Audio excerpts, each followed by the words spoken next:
Imagine the power goes out tonight. Your fridge slowly warms up, the freezer starts melting, and suddenly hundreds of dollars of meat is on a countdown to spoil. For most of us, that's a nightmare scenario. But what if I told you people preserved meat perfectly for thousands of years without a single watt of electricity? And it gets better. Some of those old methods don't just keep meat safe. They actually make it taste better than anything that comes out of a modern freezer. For generations, certain communities never gave up these skills. Amish families still cure, smoke, and store meat almost exactly the way their great-grandparents did, without relying on the grid at all. These aren't lucky guesses or forgotten folklore. They're techniques refined through hundreds of years of trial and error, and by the end of this video, you'll understand why some of them might actually be more reliable than the fridge humming in your kitchen right now. I'll be honest, the first time I heard about preserving meat without refrigeration, I was skeptical. My gut reaction was, there's no way I'd trust meat that's just sitting out.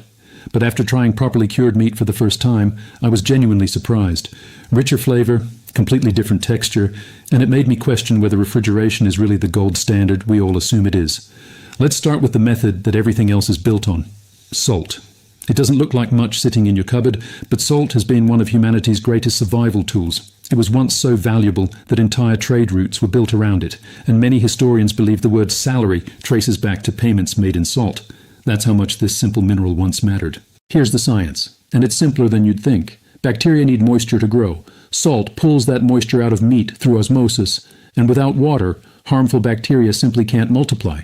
It's like cutting off the fuel supply to a fire. Amish curing takes this further than most people realize.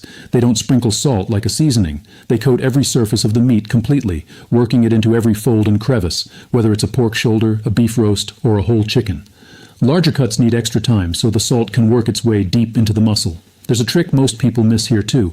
Weigh the meat before you start, and again, partway through. You're looking for roughly 30 to 40% weight loss from moisture leaving the meat. That's your sign the cure is actually working.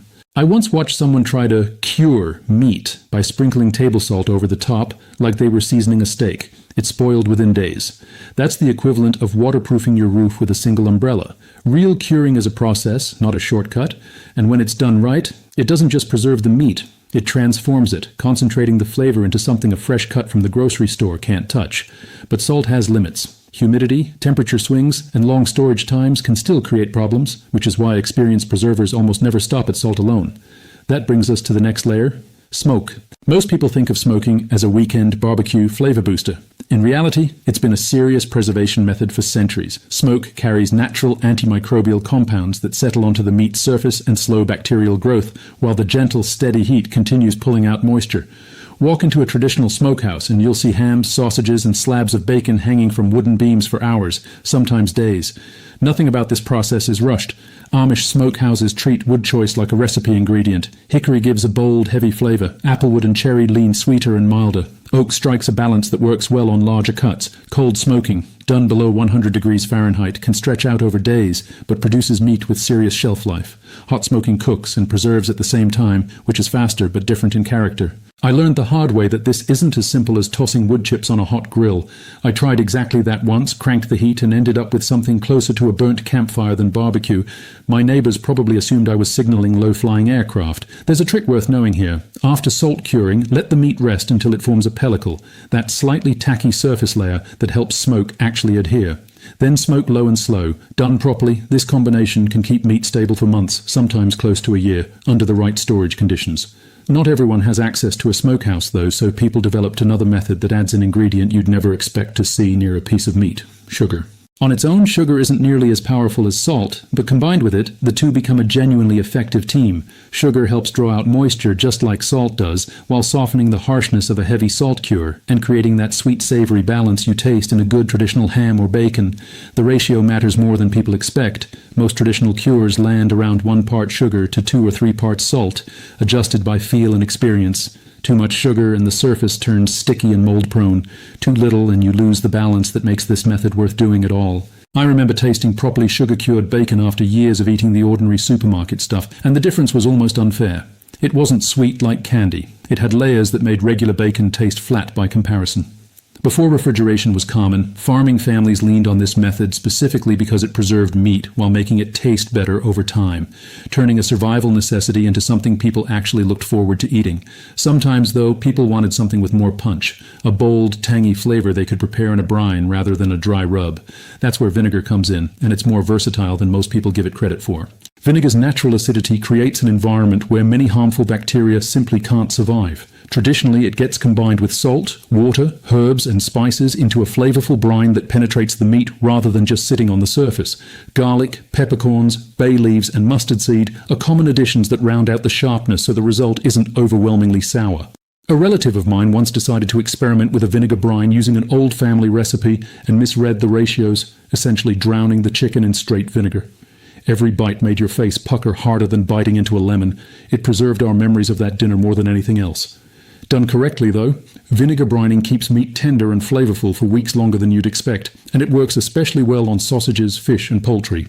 Vinegar changes the flavor profile in a way that isn't right for every cut, though. Sometimes you want the meat's natural taste to stay front and center, which brings us to one of the oldest tricks in the book, simply removing the water. Drying sounds primitive, but it's one of the smartest preservation methods ever developed, because bacteria can't grow without moisture to fuel them. It's not as simple as hanging meat in the sun and hoping for the best, though. The meat needs to be trimmed, often lightly salted first, and exposed to controlled airflow. Too much humidity invites mold. Too much heat cooks the outside before the inside finishes drying. There's a trick worth knowing here, too. Partially freezing the meat before slicing makes it far easier to cut thin, even strips. I once bought a bag of bargain jerky, so tough I considered using it as a shoe sole. I wasn't sure if I was eating beef or testing my dental work. Good dried meat is completely different. Firm, flavorful, pleasantly chewy, and versatile enough to eat as is, toss into stews, or rehydrate for a meal that tastes almost fresh again. That portability is exactly why hunters, travelers, and soldiers throughout history depended on it.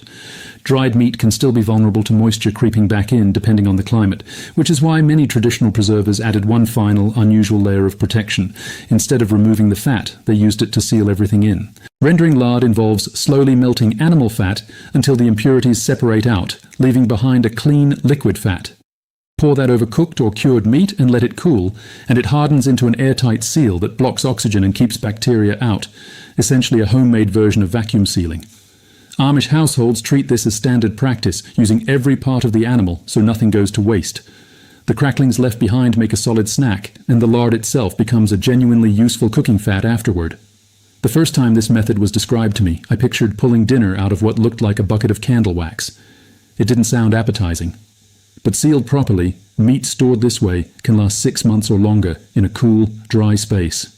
The one trick that makes or breaks it: the meat has to be completely cool and dry before the lard goes on, because any trapped moisture underneath will spoil the whole batch. Once meat is cured, smoked, or sealed, it needs somewhere to actually live long-term, and that's where the root cellar comes in, essentially a natural refrigerator built entirely out of dirt and stone. A properly built cellar holds a steady 32 to 40 degrees Fahrenheit for most of the year, which dramatically slows spoilage, especially for meat that's already been cured or smoked.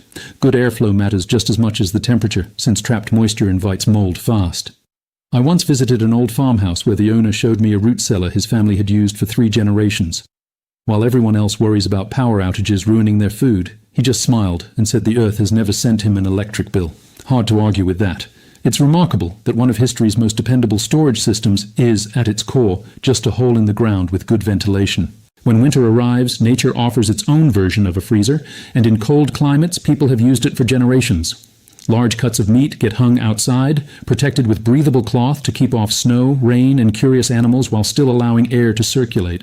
A friend once joked that hanging meat outside is basically running an all-you-can-eat buffet for the neighborhood raccoons, and honestly, he wasn't wrong without proper protection. It's worth remembering that freezing doesn't kill bacteria, it just slows them down dramatically, and repeated freeze-thaw cycles can hurt both quality and safety, so consistent cold is the whole game. For preservation that needs to last through every season regardless of weather, pressure canning is the real game changer. Unlike ordinary boiling, pressure canning reaches temperatures high enough to destroy dangerous bacteria and the bacterial spores that survive normal cooking, then seals everything into an airtight jar. Done correctly, following tested guidelines rather than improvising, canned meat can stay shelf-stable for 3 to 5 years while holding on to its flavor and nutrition. I used to think canning was strictly a quiet weekend grandparent hobby until I watched an experienced home canner fill dozens of jars in a single afternoon. It stopped looking like a nostalgic pastime and started looking like a genuine food insurance policy. The detail that trips people up most is proper headspace and removing air bubbles carefully.